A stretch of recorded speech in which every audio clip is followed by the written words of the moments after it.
Welcome to Embedded Conversations, the podcast that explores what it takes to embed ideas, innovations and partnerships inside the NHS. I'm Scott McKenzie and I work with NHS leaders, commissioners and life science companies to change patient pathways for the better. This podcast brings those ideas to life through shared stories from people inside the system who talk honestly about what works, what doesn't and what it takes to embed change in the real world. If you're working in, around or with the NHS and you want to understand how change really happens, you're in the right place. Hi everyone, and welcome to another episode of the Embedded Podcast, where we explore the big challenges, the structural shifts and the real world opportunities shaping the NHS. And really, what it comes down to is, what does it actually mean for pharma, medtech and device companies trying to engage effectively within that system? For those that don't know me, I'm your host Scott McKenzie, and today I am delighted to be joined by someone right at the heart of primary care transformation, Tim Sachs, who up until the end of March was Director of Primary Care at NHS Coventry and Warwickshire Integrated Care Board. I would argue that's one of the most important and probably one of the most challenging roles in the NHS right now, overseeing primary care across a large, complex system and at a time of enormous pressure, reform and expectation. That Director of Primary Care role sits right at the intersection of contracting, commissioning, neighbourhood working, the workforce, the integration, and of course the delivery. And what Tim really did was help shape what primary care and community-based services will actually look like, not right now, but over the next 5 to 10 years. So in today's conversation, we're going to explore what's really changing on the ground, the future role of primary care networks, federations, how decisions are now being made within the systems, and what good looks like from an ICB perspective. Whether that's NHS organisations or industry partners, when they're coming forward with new ideas, let's hear from Tim what great looks like. So we'll discuss the tension between short-term financial pressure and the long-term transformation that we all want to see, and what it really takes to land innovation within that highly complex NHS environment. So Tim, thank you for coming to join me. It's really great to have you on the podcast. My pleasure, Scott. Thanks very much for the invite. No, when I asked you, it always goes through your mind, he might say no. So I was really glad that you did say, do you know what, I'll be happy to come and have a chat to you. Of course. So, what do you want to know? What do I want to know? Well, I've kind of got three sections of questions for you. One, if we start, really the reality behind the NHS transformation, there's a huge amount of national messaging around neighbourhood health, integration, primary care transformation. So from your perspective, what's really changed on the ground in the last 12 to 18 months and what hasn't changed? That's a fascinating question. We're in a period of real change. Yeah. Anyone who works in the NHS lives with change on a daily basis, and you expect it. But there seems to be a fundamental shift towards looking at neighbourhood health, Yes. how that's going to fit in with the wider restructuring, and a move towards providers being given more authority to deliver and less direct commissioning and more about providers understanding what their population health needs. I think what's really interesting is the pace of change. Read the 5-year kind of medium-term financial plan. Really focus. What's the role of NHS England? What's the role of ICBs? And the key one here, what's the role of providers and neighbourhoods? And I think that's where there's a huge focus at the moment. But let's be honest, neighbourhoods aren't anything new. No. People have been talking about out of hospital care. They've been talking about community services. They've been talking about virtual wards for decades. And there has been a real drive to try and do something, yet at the time where the proportion of budget seems to flow towards hospitals and the investment hasn't necessarily been there. So I believe that this is a real shift of where is the best place to look after That's an interesting one. Where's the best place to get the best outcomes? And the only way of doing that is understanding how do you ensure that there's more money to deliver from a primary and community setting, And the only way of doing that is there being less of a proportion that goes into secondary care, or at least the Yeah. increased growth goes more on a primary basis rather than necessarily taking money from an acute setting. Oh, that is such an interesting point that you've made, because so this comes up a lot in my conversations, is that, in fact, let me give you a real example from literally being down the pub with a few mates who were just chewing the fat. And that point you've just made came up where one of my friends was saying to me, Scott, I don't get all the arguments about, there's not enough money in general practice. And I was like, right, let me explain it to you. In simple terms, if you roll back 20 years, when I first came into consultancy in 2005, general practice had 11% of the NHS budget. Today, it's working on 8.37. And quick as a flash, he said to me, well, it's only 2.5%. And I was like, yeah, it's 2.5% of £209 billion. I said, so you've basically got £5 billion, as you've just beautifully explained, it is in secondary care, that the argument is we should have more of that in primary care, if not all of it, because you think about how much 5 billion would buy from general practice and primary care. Entirely. And it's an interesting one, because I don't think there's no policy that says primary care isn't important. There's no policy that is trying to disadvantage pharmacy, optometry, dental, general practice. It's just that a lot of the money has been sucked into the acute setting. Don't get me wrong, the acutes need the money, but so does the primary care setting as well. So anything that enables a movement of funding from or in not necessarily from, but into a primary and community setting, it's a huge bonus. It's not easy. Because there's no set budget saying we have to have X% in primary and community. It's about local decision making, considering where is the best place to do it and how those budgets are used. Trying to close a ward is impossible with a level of demand. Trying to take money out is hard. So we hear about the expression left shift. And left shift doesn't necessarily mean giving budget A from giving the budget from A to B, but it might be about subcontracting between acute That's my view. And primary. Or it could be about growth. Growth each year, it's not huge, 2.5%, 3.5%, but that's quite a lot if you're looking at budgets of multiples of billions. So how can that move into a primary setting and community setting? And how can those models be run differently?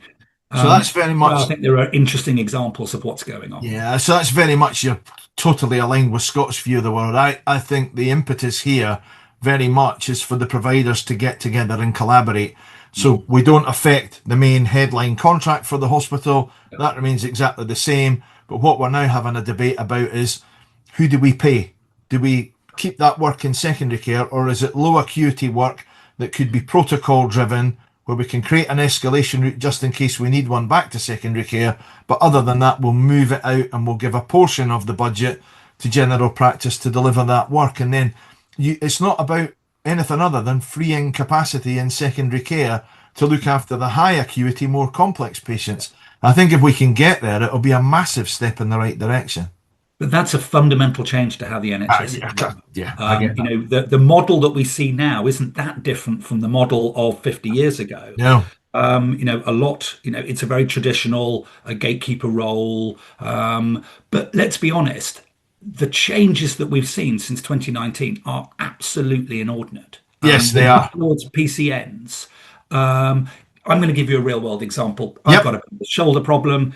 I contacted my practice and they booked me in to see the extended scope physiotherapist who worked on behalf of the whole PCN. I got to see them within 3 days, gave me some exercises and is going to sort out an injection in my shoulder. Absolutely brilliant. I would have had to wait months before that. What an absolute success of seeing where you have the right people to be able to be seen locally and quickly, which makes an enormous difference. So I think the PCN model, has been fascinating.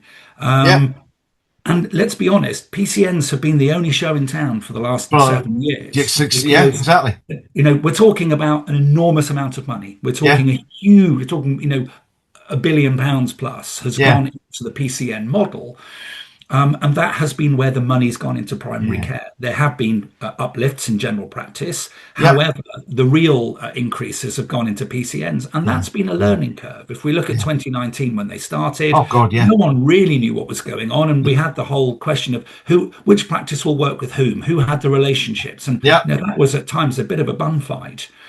But here we are so many years on, and to the point where, when it was announced this year in the primary care network contract that some of the money was going to be taken from that to go Yes. to general practice to recruit GPs, there was a backlash. Yes, Now, it was. 6 years ago, it would have been, well, perfect, that's what we need. Now it's like, well, hold on, we use that money to deliver services for our patients. So it Absolutely. is now embedded, and that's why we need iteration rather than revolution.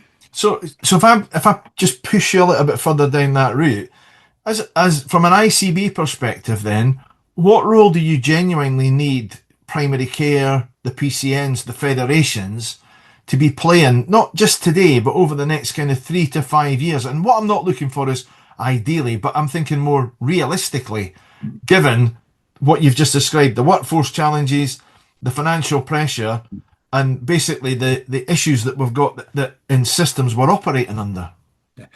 So let's be absolutely clear. Primary care is the bedrock of the NHS. Yeah. It is such an important factor. What do we see still? 90% of all contacts Yeah. in the NHS start and stop in primary care. Yeah. It is a fundamental bedrock of the NHS, and as such, it needs to be looked at as in that way. In that we need to strengthen core general practice. Yes. It looks like there's going to be a new Cahill formula or whatever the formula will be. It looks like there at some point in the next 2 to 3 years there'll be a new contract, Yeah. which I think would be very much welcomed because the 2004 contract, although great at the time, Yeah. was very loose. And from a Yes. commissioner perspective, it makes it very, very hard to be able to manage. And there have been so many addendums to the contract, which then sometimes confuse the matter. Yeah. But we need strong, resilient general practice because without that, we can't build on anything. No, agreed. We've then got the fact that it's the role, how does the role of the other primary care providers play? I mean, pharmacy is going to be absolutely key in the future. Yep. You look at the number of people who are now accessing pharmacy first services, Yes. and that's looking like it should be or could be expanded. Yeah. We've got the move of pharmacists coming out of a pharmacy school as independent prescribers. That changes move. the whole Great move. landscape in that more and more can be done, which isn't just PGD related, but actually can be, Yeah. independent prescriber related. I think that opens the door to a much more integrated general practice pharmacy service. Optometry can provide support of those patients who would otherwise maybe need to go to eye casualty. And if you have a strong dental and integrated dental service, then again, fewer people are attending a more expensive place to go and get healthcare. So let's look at it from the whole four provider basis rather than just general practice. However, where the real flexibility lies is the general practice contract because it's commissioners have far more opportunity to look at doing things differently. So we've got the big question of what happens to primary care networks and what happens to the new neighbourhood provider contract. Yeah. I think we're in for an interesting year. And the reason for that is that we haven't got the new contract yet. We don't know what it looks like. We don't know whether it is a replacement to the PCN contract or whether it's going to be on top of that. On top of, yeah. So there is some uncertainty, and we know what happens with uncertainty. It leads to people stepping back rather than necessarily innovating. Not everybody, but people are maybe a little bit more reticent. Also, we've got the old wounds being opened of, well, if an INT is something, the integrated neighbourhood team is different and the neighbourhood contract is different and PCNs go, do I play with the same people or do I play with different people? Sorry, a flippant word play, but it's important to have those relationships. So there is a little bit of uncertainty of not knowing what's going to happen. Also, if you look at the PCN contract now, the flexibility of how the additional roles can be used is quite high. Yeah. And people do it very, very differently. Yeah. Some are very practice-based, some are PCN-based, some are place-based. And there have been some real innovations there. The new contract might stipulate you have to do X, Y, and Z. For example, the neighbourhood neighbourhood hubs. If every neighbourhood has to have a 8 to 8 Yeah. 6 day a week hub, which is offering a variety of services, well, that changes the dynamic of how the core contract's delivered and how Yes, it other does. services are delivered. So that level of uncertainty is going to maybe create a little bit of reticence to jump into things. However, let's be really honest, there's some incredible innovation going on at the Yeah, there moment. is. And I just want to give an example from where I was working, particularly in Coventry, although Warwickshire's done some great work. Coventry were picked as the national improvement plan. Yeah. They have already driven forward. So an inner city area with multiple overlaps of PCNs. They've set out their 6 Yeah. integrated neighbourhood teams. They've already, set up single point of access. They're looking at Yes. the community services. They are genuinely starting to do things for patients differently. So regardless of any of the contract work, there is huge innovation going on there if everybody is on board, and where you've got the practices on board, you've got pharmacy on board, you've got the acute trust on board, then things can really start moving. So that leads to a really interesting next question from me then. So you've talked about kind of the ICBs, you touched on place just now, neighbourhood level, clearly primary care networks, federations, and I'm going to add another one, provider collaborative.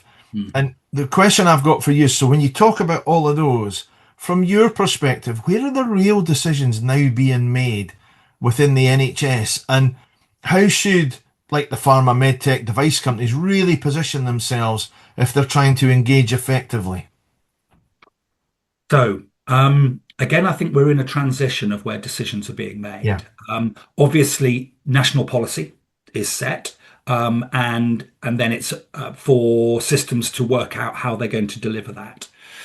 So that hasn't changed, and I think even the move from NHSE to the Department of Health and Social Care won't change that. Yep.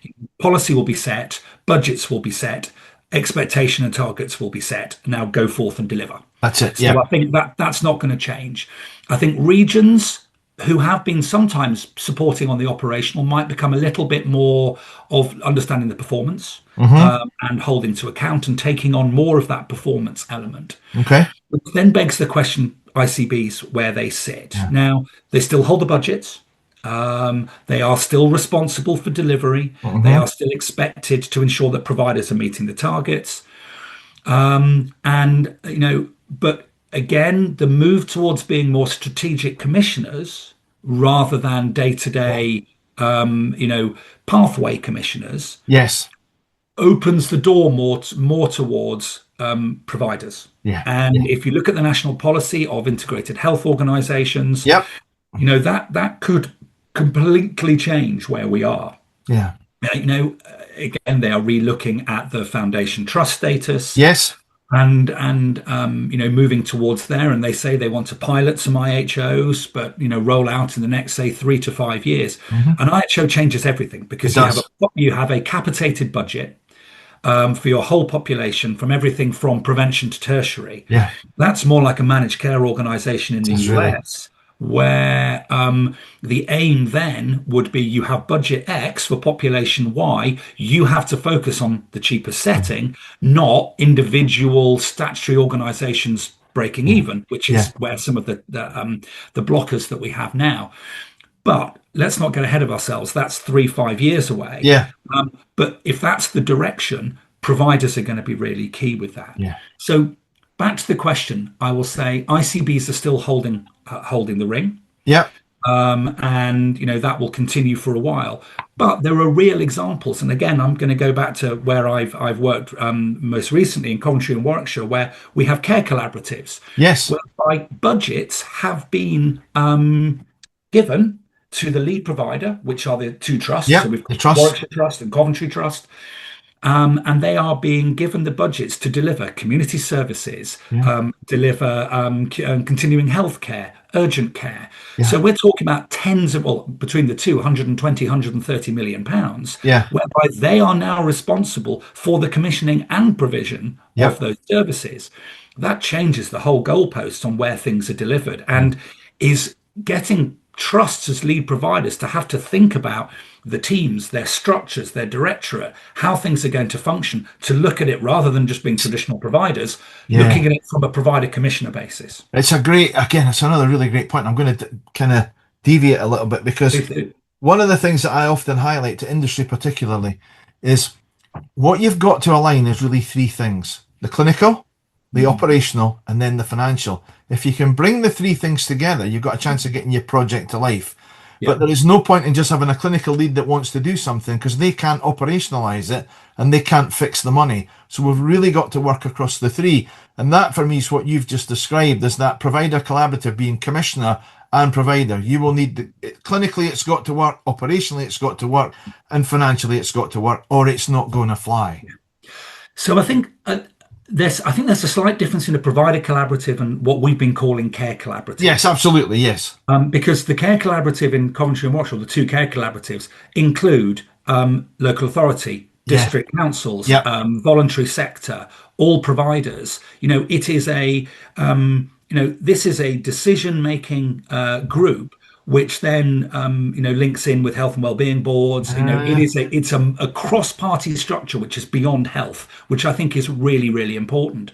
However, going back to the provider collaboratives, I think they're absolutely key. And I'm going to look at primary care as an example of where it's important. So decisions are currently made through ICBs. However, there are some ICBs who are set up care collaboratives, primary care provider collaboratives, which include general practice, PCNs, Yep. federations, also including pharmacy, optometry, and dental. And that's exactly what we did in Coventry and Warwickshire.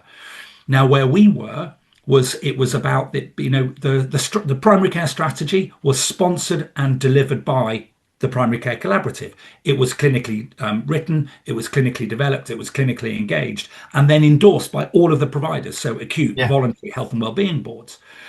Now that's about being the voice, having a single voice, and having, I'll call it the power at the table. If you're making decisions about delivering services, no acute trust, no lead provider is going to deal with 10, 50, 100 practices, but they might deal with one voice and one representative. Yeah, very much.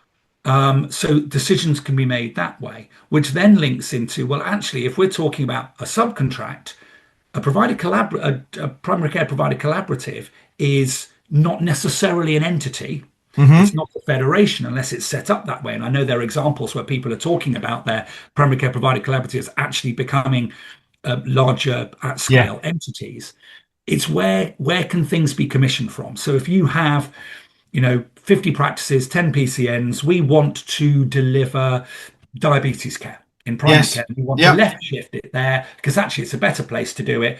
That would then need to be a subcontract with a single provider. But the delivery model would then be the scale that's necessary. Is the scale place, PCN or individual GP practice on behalf of a population group? And it's about quality assurance. It's about outcome measurement. It's about making sure that you're delivering it appropriately. And I think that is going to be really key, and we're already seeing it. Just to another side, some primary care provider collaboratives are actually being used far more in a performance vein as well, as in looking at variation, looking at holding to account the variation in outcomes, variation in delivery. Now, that's an interesting one, and one that I've seen from afar but not had direct involvement with. But what it shows is there isn't one size fits all. That's it. That's the key. But the move towards a much more I'll call it a singular or a kind of an agreed voice rather than multiple voices, I think is definitely going to help when it comes to where services end up getting delivered. So if I roll it forward a little bit, so if you're sat there in the ICB and you get a provider organisation, whether that's a community service provider, an acute trust, a federation, a network, and working potentially with an industry partner even, when they approach the system with a proposal, from your perspective, what does good look like? What makes you lean in rather than step back? What have they got to be doing? So I think this is a really interesting one because what you sometimes get is people coming with a solution without necessarily understanding the problem. That's the one. Yeah. And Yeah. if you don't understand the problem, you can come and say, we've got this wonderful tech which will do X, Y, and Z. Marvelous, brilliant. But actually, what's the problem you're trying to solve? Yeah. And if you look at it, let's be honest, it's not easy making change. No. We've got very traditional pathways where innovation has come and really made a difference. I mean, hey, let's look at what happened in COVID. We suddenly moved to online. Yes. Online consultation is now the direct way that people do things. Telephone triage, different ways of working, remote consultation.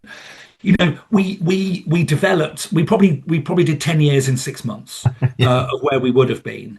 It's not necessarily to everybody's liking. However, the efficiencies it created just shows what can be possible if everybody is on board with something. Yeah. So, just going back to the question at hand, though, I think to make a significant change, you need all parties on board. If you're going to change a pathway, it's what is the benefit to the patients? Yep. What's the problem it's solving, and how is it going to either reduce demand or reduce the level of capacity required or release money? Because all of those things are actually, or they are, the currency is that improved outcomes, improved population health, reduced capacity necessary, demand reducing, obviously ergo that, or it saves money. Without all of those things being in there. But are systems set up for an external provider to come and say, I've got a solution to your problem? It doesn't really work that way. It's quite a closed shop quite often. Yeah. So I don't think it's easy to break in. I think again, you've made a really interesting point there, and you've taken me right to Yusuf. So I've got a lovely GP up in Hartlepool and Stockton who leads Federation up there, Dr. Yusuf Soni, and Yusuf describes it as his perfect triangle. So if somebody's approaching him, what he wants to know is, at the top of my triangle, what's the win for the patient in this proposition? So again, what problem are you solving that's going to mean an improved outcome for the patient? Then I want you to come down to this corner, and I want you to talk to me about what's the win for the NHS. And it's all the things you've listed: reducing appointments, referrals, non-elective admissions, readmissions, tackling inequalities, tackling unwarranted variation.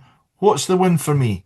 Then you can talk to me about what the win for you is as a collaborating partner in this project, but that has got to be tied back to the improved outcome for the patient. Other than that, it's not going to fly. Nope. And then he will talk about then the clinical, the operational, and the financial has got to align. So are we free in capacity? Are we redistributing the finances? Because we're not going to get more to do it. No, and I absolutely agree, because if you want to do something differently, it has to be, how can we use existing resources? And understanding the pathway of how can that be released from provider A to then fund intervention B. And that touches, Tim, on one of the real tensions that I get in my work all the time, which is we hear about the inability to invest more today in order to unlock larger savings, down the line, 2, 3, 4 years and beyond. How do you think about that challenge as a system leader? And are there proposals that can gain traction despite those constraints? So I suppose it depends on whether you are looking at something at a very local basis or you're looking at a national basis. So from a local basis, let's look at the landscape. Everyone has their budget. Yep. You have budget X, so ICBs have a budget. Your mental health provider has a budget. Your acute trusts have a budget. And everyone has a statutory responsibility to break even in year. Now, that makes it very hard to do a spend to save, because fundamentally, unless you were doing a spend on the 1st of April, which was therefore going to cost X in the first 6 months, but release X plus Y in the last 6 months, then you're unlikely to invest in that way. I'm not saying it doesn't happen, but there are enormous pressures. And I think unless you do have additional money, which is ring fence that you can look at, it's very, very hard to do a spend to save basis. Now, as I said, there's lots of innovation going on and things do happen, but it's to actually get in there to prove that is incredibly difficult. I think if you look at it from a national perspective, it's slightly different because Yep. they are able to look at things from a Yeah. broader Yeah. perspective. Yeah. Yeah. They are planning, midterm financial plan. They know what the budget's going to be next year after, Yeah. and what proportion's going to go in there, and therefore can look at things from a spend to save basis. But actually, getting into from a national perspective is really quite difficult Yeah. because Yeah. unless you are doing something that can be rolled out across the whole country and is something that uniformly would be able to fit with most existing pathways, it's very, very difficult. Yeah. Yeah. Which then leads on to the difficulty of actually being able to introduce, particularly tech.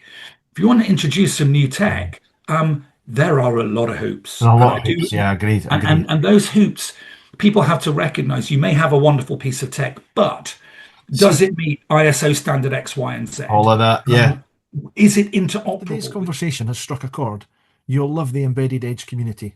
This is an online platform for people who want to stand out with better positioning and a deeper understanding of how decisions are really made inside the NHS. With practical frameworks, real world analysis, and behind the scenes customer insights, you'll sharpen how you show up, engage, and embed your work. So please join Embedded Edge at www.scottmckenzie consultancy.com. Thank you.